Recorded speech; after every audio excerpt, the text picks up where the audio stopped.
Good morning, good afternoon. Welcome to Let's Talk Renewables. I'm delighted to be joined by Tony Tiyou. I do hope I pronounced that correct. Perfect. Excellent, good stuff. Yeah, I actually have a trick for you to know how to pronounce it. Okay, tell me how. Yeah, so I usually say to people, if you know your alphabet, right? Yes. So if you start, talking about your alphabet, A, B, C, you have the letter T and U, that's my name. That's a very good way. I mean, if you remember your alphabet, the 20 and 21st, character, you know how to pronounce them together, then you have the perfect pronunciation of my name. Excellent. Good stuff. I'm going to remember that. So those of you who are familiar with my usual weekly podcast, I like to discuss the news and renewable stories. Something I've been wanting to do for a very long time is to speak to professionals who are in the renewables, who are as passionate as me, if not more passionate, and just to discuss what they're passionate about renewables, how they got into renewables, and how they see renewables moving forward. So it's really fitting as Tony is my first guest because you're somebody that I've been following on LinkedIn for a good couple of months now, and just enjoy your videos from YouTube. To be fair, some of your videos is what inspired me to do what I'm doing now. Very educational, so thank you very much. So by all means, I'll allow you to introduce yourself, who you are and what you do, and we'll start our discussion. Thanks very much for that, and I appreciate that, DJ. Appreciate that you are inviting me to your talk. Yeah, so how should I say? Because I know we're probably gonna go on and unpack a little bit more about my story and journey to renewables and the company. But in short, let me say that my name is Tony Tiyou, so founder and CEO of this wonderful company called Renewables in Africa. So clearly, our vision here is to see the continent that is fully electrified by 2040. And then our mission is to bring back power into Africa. So I will stop you at this point because obviously I like to get a chance with you to talk more about some aspect of it as we talk. Okay, excellent. So what is RIA or Renewables in Africa, and how did that start? So this is a very interesting question, right? I mean, basically, RIA, how it started, I remember I attended this conference, and I think people that would have heard about me talking, I'm sure that's probably the 10th time or 100th time they're hearing that. But let me still say that, because I'm sure people following you still don't know. In fact, I attended this conference in 2008, 2009, I can't remember exactly the time, which was about the electrification of Africa. Yeah. So having grown up in Africa, precisely in Cameroon, so you get used to what life is over there, so you don't properly realize what could potentially be a problem. So I attended this conference, brilliant conference it was, great speakers, but there's only one thing that I can remember from it up until today. It was this satellite image showing the distribution of power across Africa, across the world actually, and one place was particularly darker than the other. It was Africa. And when I saw that, it kind of really shocked me, right? Because I really never come across this image before. When I saw that, I see that the video was like, oh, that's wrong. That's what I thought. That's wrong. It's wrong. Yeah. Yeah. And then, but the thing is, and I was like, how come I didn't notice that? But that's normal, because if that's your everyday life, so you don't see, you need to have contrast to be able to see what works, what doesn't work. So up until that point, I thought, okay, after having gone through that anger feeling, I was like, it's not enough just to be angry. You're angry, so what? Everybody will be angry, that's it. So I thought, okay, how can I do something about it? That's really the trigger. And obviously from then on, so you're looking for angle, because I have to say, I wasn't into power industry at all. Oh, wow. I'm initially automotive engineer. I knew nothing about power. Oh, so wow. I decided to make it has been a journey, put it that way, right? So I can't say, oh, that's so I knew I was gonna create renewables. That it's not like that, right? So those are movies. So, but you get a trigger and you get something, and you say, hey, you gotta do something, you gotta contribute. I don't know whether I can change it all by myself, probably not, but what can I do? At least let me be part of an industry that can work on finding the solution. Yeah. So that's how it started. I've gone through multiple steps. Yeah, and I ended up, working with other companies. First of all, getting myself into the industry. Yeah. Getting myself my foot into a company that could give me the possibility to rub shoulders with people in the sector. So working it, acquire experience, and ultimately setting up my own company. So and that's why, and RIA or RIA, it depends how you want to pronounce it. Both are good actually, and like any business, we've gone through a journey, right? So what we're doing right now, it's different from what we set out to do really at the beginning. The vision is still the same, right? Yeah. But because at the end of it, like I say, and that's one thing I'm going to be really honing on, and I'm hoping maybe you can help me do that. Yeah. I really want to go on and really teach people how to make money into renewable. That's a key problem because I've struggled a lot from that. Okay. And I think now I'm starting to get some answers, and I say it's important for people to understand that because the stakes are so high, but you won't get there until you get a vehicle that allow you to make money while delivering goods. Yeah. So and that's one of the things we're quite passionate about these days. Yeah. Okay, excellent. No, I can hear and see your passion with regards to renewable in Africa. And it's been 6 years, am I right, in terms of the business has been? Yeah, definitely. It's been 6 years that we are that we're running it. So, and as I say, we've gone through multiple phases. So even before those 6 years, so I've had a chance to work into the industry, acquire some experience with other people. Yeah. And then and today obviously we see where we're sitting. We are a company with 2 mandates. Our biggest mandate as a media platform is to help company to raise awareness about the product and services within renewables energy. Yeah. And for them to help them also to improve their sales, because until they can sell more, they won't be able to survive. So that's really our biggest mandate: visibility and sales, helping them to get those two together. And then the second mandate is to develop projects across Africa, especially for businesses. And I'm proud to say that not long ago, we closed our latest project with us in Nigeria. It was a warehouse, was going to go solar. And we're currently working on a couple of projects in GLC and Benin. So that's the second mandate. Not a lot of people know about that. That's fine. But the key thing, like I said, that first mandate, we really want to help people, get more visibility for the product and services so that they can attract more customers and make more sales.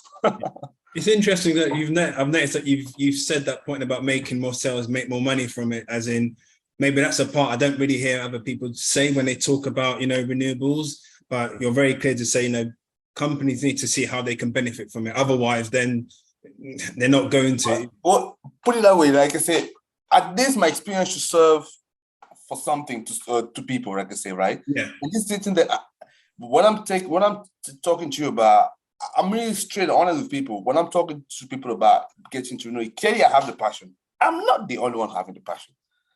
But how can I make sure that, I can keep up with this passion? Because I also have a life.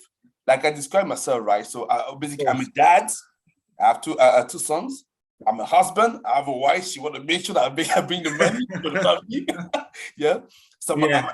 I'm African. Clearly, I see myself as an African because the continent, that's my home. Anywhere I go in Africa, that's my place. And I'm an entrepreneur. So it's about bringing that together, like I say. But the key to it, right? So we're living in a capitalistic world. You have whatever your passion is. If you decided that I want to make my living there, I want to build my career, my profession around it, you got to find a way to make money out of it. Yeah. And that's what has been my journey. And that's why, yes, I'm very, very keen to help people. And because I see so many people, great ideas, great thinking, they just don't know how to make money out of it.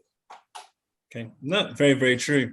And then that kind of leads on to my next question, is what do you see as the biggest obstacles, when you talk about green green energy transition, or, have its kind of phrase within Africa? Because I guess, first of all, even when I say it out loud, the question in itself is a bit of a big one, because Africa is big. You know what I mean? Don't look at the map they teach you in schools. The land, the land mass of Africa is big. So when we talk about Africa, it's a very big place. So what's the obstacles there, that come to mind when you're trying to promote, or you see that are going to be the problems in Africa as a whole? Yeah, before I respond to that, let me just take a little anecdote, which is, you talked about the size of Africa.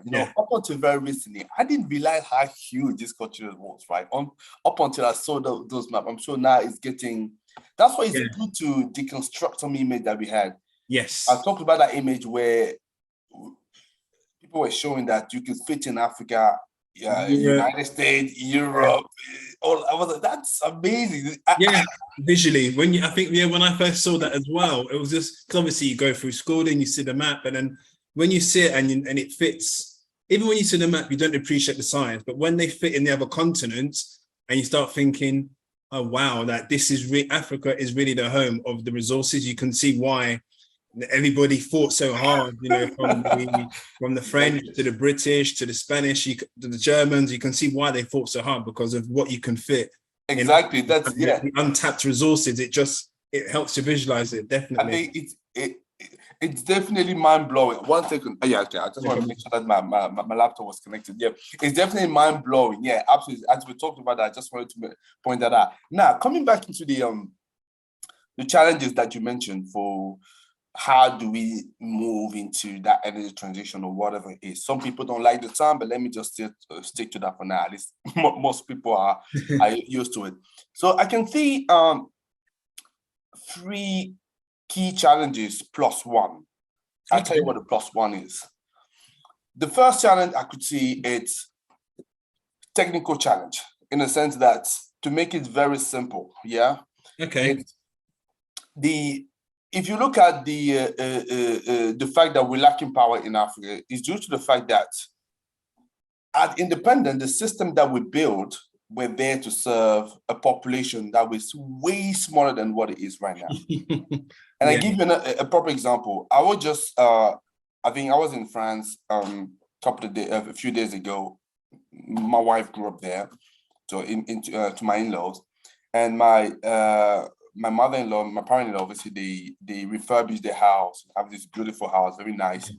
But what they're having right now is they're struggling because they have some kind of overcapacity, in terms of the electricity, right? So that means that they always have electric problem these days. Having some time to switch off some devices just to make sure that they can contain it. But that's normal, because when they built the house initially, right, it was for a certain size. It was to fit the load at that time.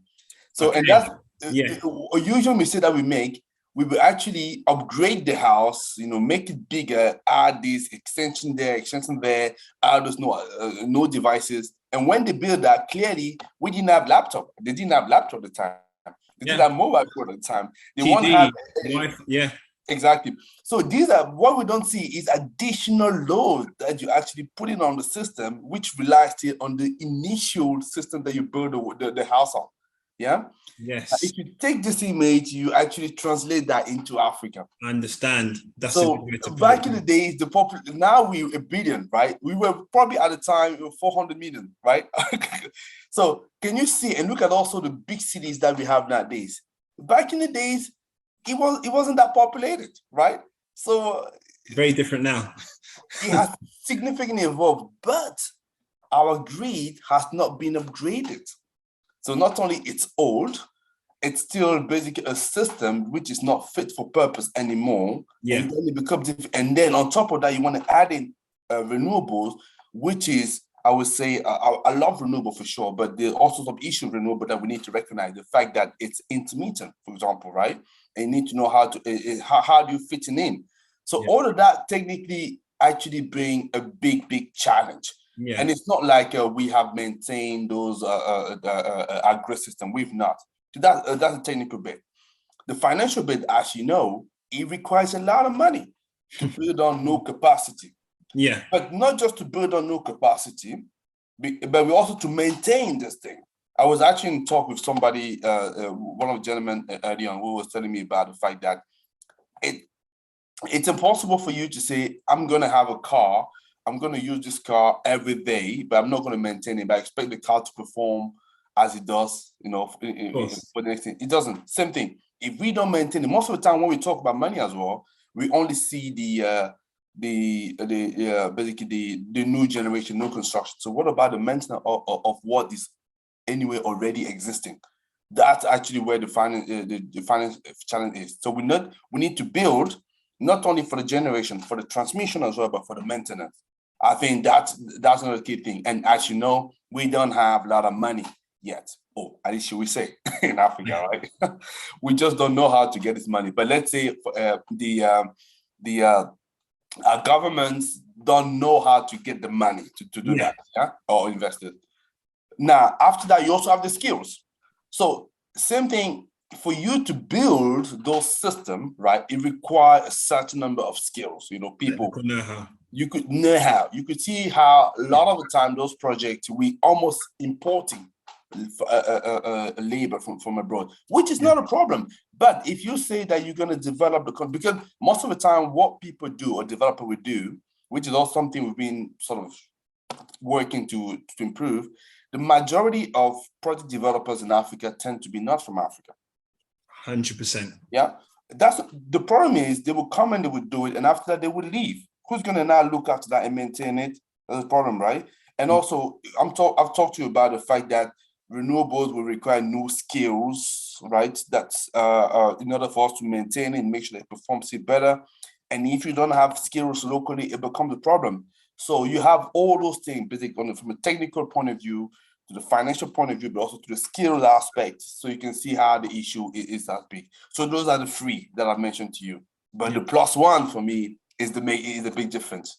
And the plus one for me is nothing but the mindset. Mindset. Okay. Elaborate. I think for me, it's the biggest challenge, whatever people say. It is the mindset. Because for me, if you have a mindset, right, that tells you that I want to solve this problem, you will always find a way.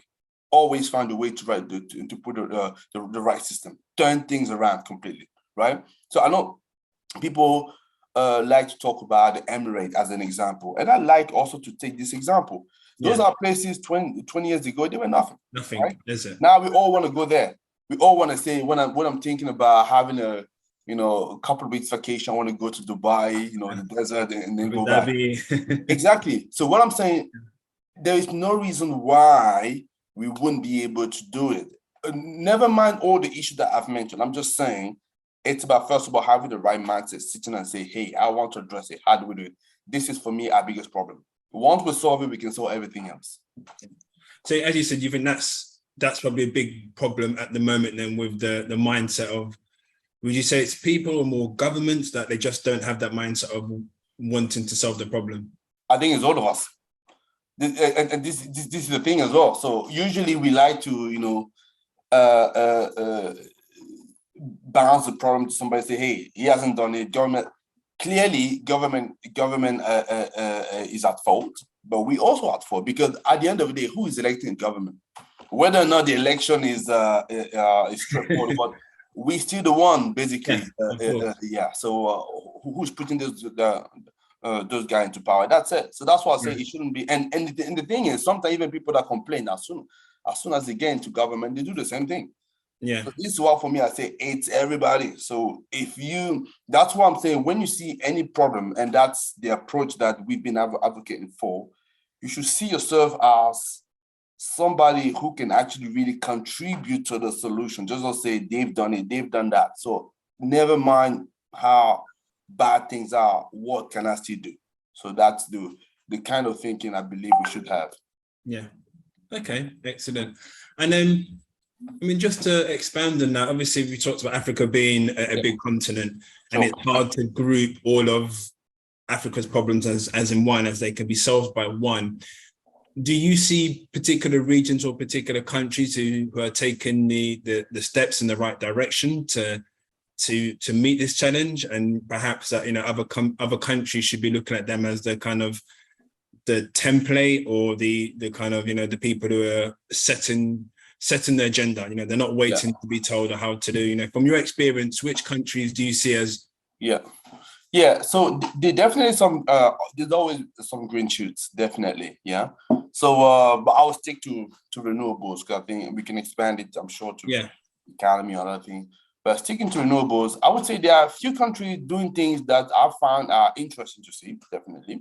So you have a country, for example, like Morocco, which for me, it's an interesting country, because in terms of setting up the right environment for the industry to prosper, definitely I've taken some interesting steps, right? So, and as a result of that, you could see the industry seems to be growing there. So I think Morocco is one country that I believe is good. I would say as well, Kenya as well, not bad at all, because and the proof for the pudding is in the eating, right? So Kenya, probably like 15, 20 years ago, had a electrification rate, something like very low. It was maybe 30 or 40, maximum 40%. Don't quote me exactly what was it, but I think it was very low. It's definitely below 50%. I think it was something probably like between 30 and 40%. But nowadays they have an electrification rate which is 85%, right? So they've done some work, right? And a big part of it will come from the hydro power generation, geothermal as well. I know they have a wind; they can do more wind for sure, and also solar. So they've done some interesting work. So in that side, and which to me it's very is very encouraging. And then as with regard to new technologies, you have as well a country like Namibia with hydrogen, who is looking to set themselves as one of the leader into the sector. So I know there's still a lot of work to do, but because I've been following a little bit closely what they do right there. I know there are things that they do, I believe could be good. Could be good and encouraging. In fact, there are many more countries than what we would think that are actually taking some steps. It's just slow, but you can see they at least pushing in encouraging that direction, including countries like Cape Verde. Those islands. So yeah. Well, to be fair, I've never come across those countries. When I see articles, so it's interesting to hear. That they're doing good things. And you mentioned obviously Kenya with their hydropower and geothermal. Obviously, in terms of renewable technologies, you have solar, wind, hydrogen. From your opinion, what do you see as if you could rank, probably a difficult question, rank 1 to 3, which technologies you think are the most important for Africa, or providing the most return on investment, perhaps? Okay, so return on investment, I think I need to look at that a little bit closely. So let me give you the top 3, nevertheless, which to me are clearly dominant in Africa. So historically speaking, hydro has been the one dominant, because what we don't actually know, we've actually been using renewables since independence. We just don't know that. It's hydro. It's just like hydro at times could be controversial, but still, it's clearly a renewable source, right? Depending how you use it. But hydro has been there ever since the beginning, put it that way. And to this day, I think hydro provide about 18 to 20% of Africa power, right? So that's one thing that we need to know. So, but in terms of the new, so hydro is definitely one historic that we've always been using and will still use anyway, I think, because we just have such a high resource there, and we know hydro can clearly not only is being used as base load, which is different than solar and wind, which are the other two that I will have in my top 3, solar and wind as well. And why solar? I personally love solar for this, because that's the one source that all African countries have. all African countries. I think yeah, that's true. That's true. There's no one country that can say I don't have enough solar, because if a country like the UK is able to exploit solar, right? Yeah, of course. No African country can go. So, and that's one thing, is widespread across Africa. Yeah. All the other sources, whether you're talking about even hydro and wind, depends on your geographical. Yeah. Exactly. The solar, you get it everywhere. Yeah. So that's why clearly it dominates, and it will still dominate for the year to come. And obviously, we talked about wind, because the potential is wind is significant, actually. Yeah. So you have places like East Africa, North Africa, Southern Africa. That's why you have most of the biggest wind resources. But let me add a caveat to that. And I think you probably will not know that I wrote a book about wind energy in Africa. So that was actually the first book talking about the industry in Africa. So man of many talents. Sorry? Man of many talents. There's a story behind why I wrote it. So, but yeah. So, but what I would say, that the potential is Southern Africa, East Africa, Northern Africa. The caveat, though, is for me, is as per the current technology. Because as technology evolves, then all of a sudden you realize that there are places where I couldn't harness the potential before that now I can. So that's why I say you always have to be a little bit cautious and add this caveat, because life is evolving, and there are things that we will be doing in 10 years that we don't even know. We don't even know today that we can do it. So yeah. Okay, excellent, good stuff. And if everything you said there, I mean, we see it a lot in Europe, where everyone talks about the pledges by different governments of when they're going to be 100% renewables, 2030, 2035, 2040, etc.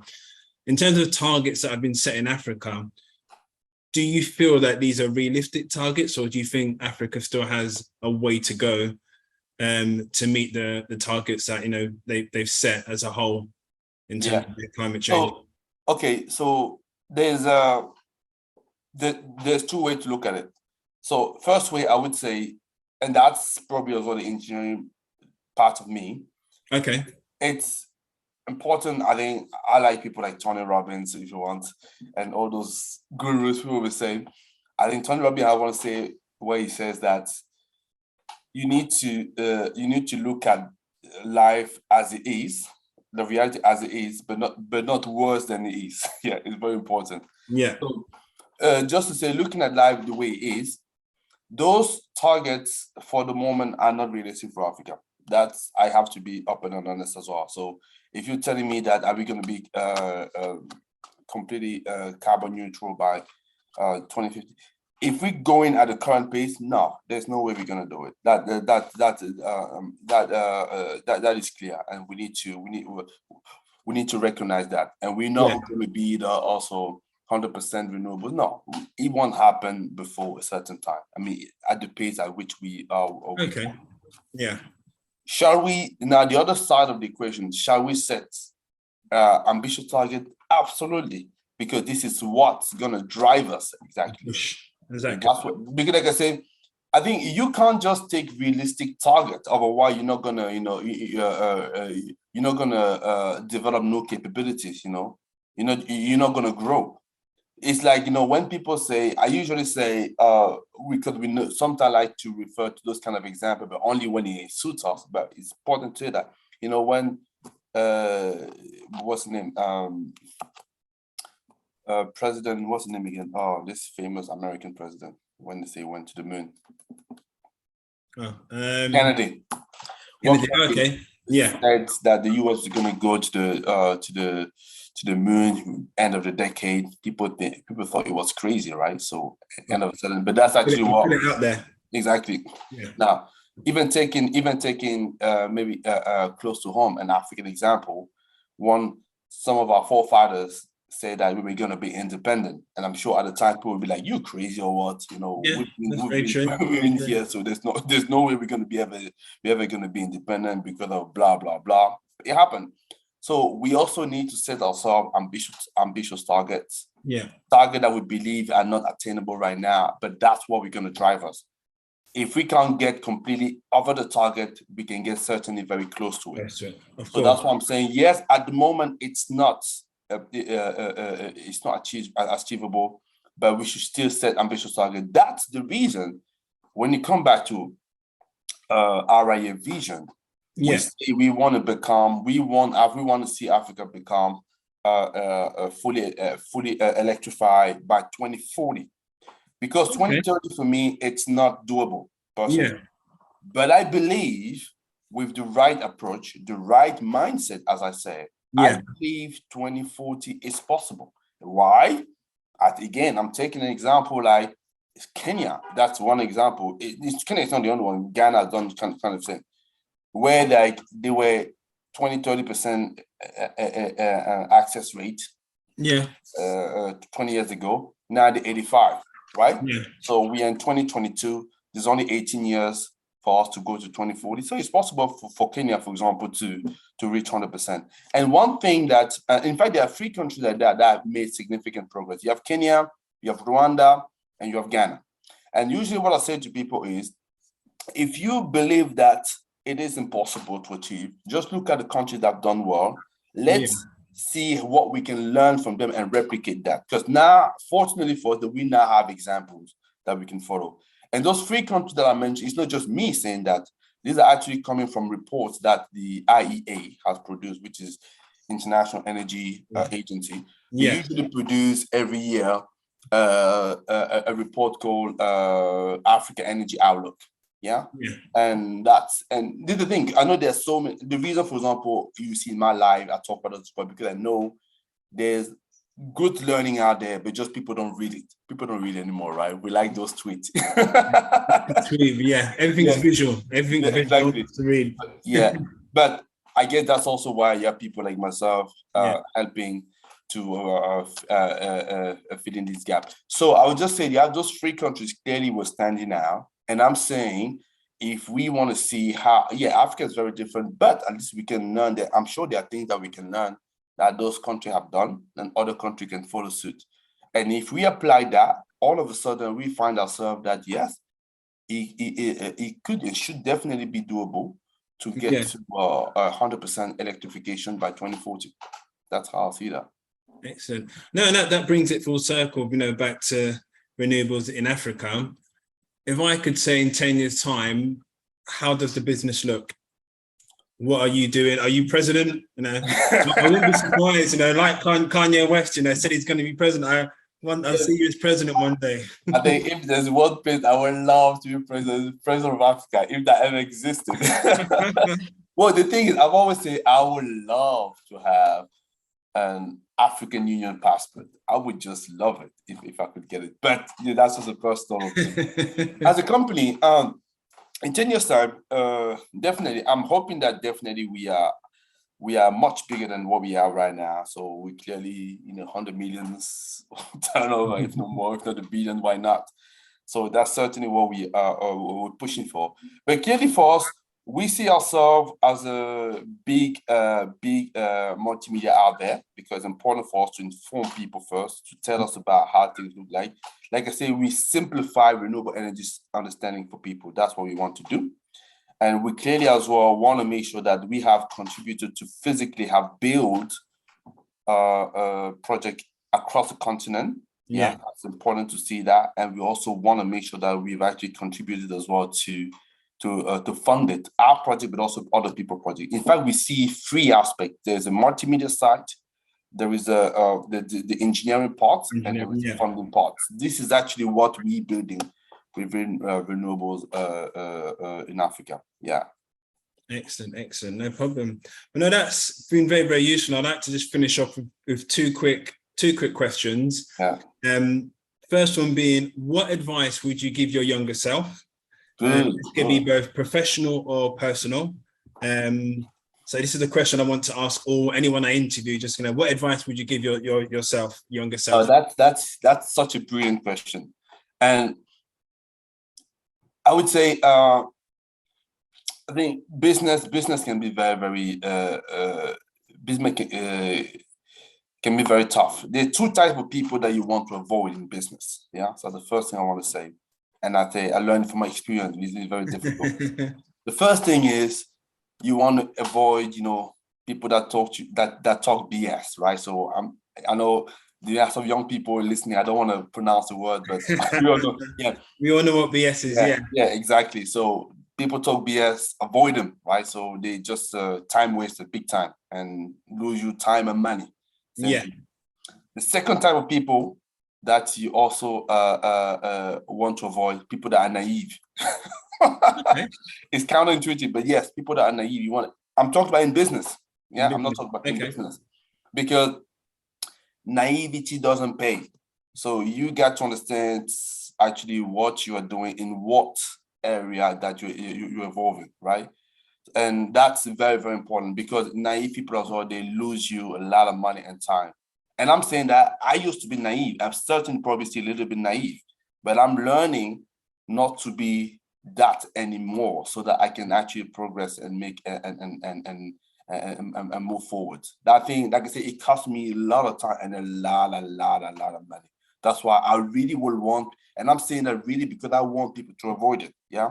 So, because one could be seen, oh, but that's positive. No, naive people, you don't want it in business. You have to look at things, like I say, as it is, but not worse than it is, but be able to front it. So, and after that, a second advice that I would give. So I would say in business, clearly, if you can get a mentor, is so important. Okay. Absolutely. People talk about me having a mentor. I recommend it. Absolutely. One thing I realize is sometimes you see, people, family with generational wealth, right? We say, oh, they're so lucky, or they have in their genes. Forget about that. Nonsense. The reality is, if you grew up, right, alongside a businessman, a businesswoman, who groom you, show you what to do. Exactly. Yeah, by the time you get to a certain age, you already have that, and it becomes easier to do it, right? Exactly. So if you don't have that around you, you don't know. Trial and error. Yeah. If you don't have that, go and find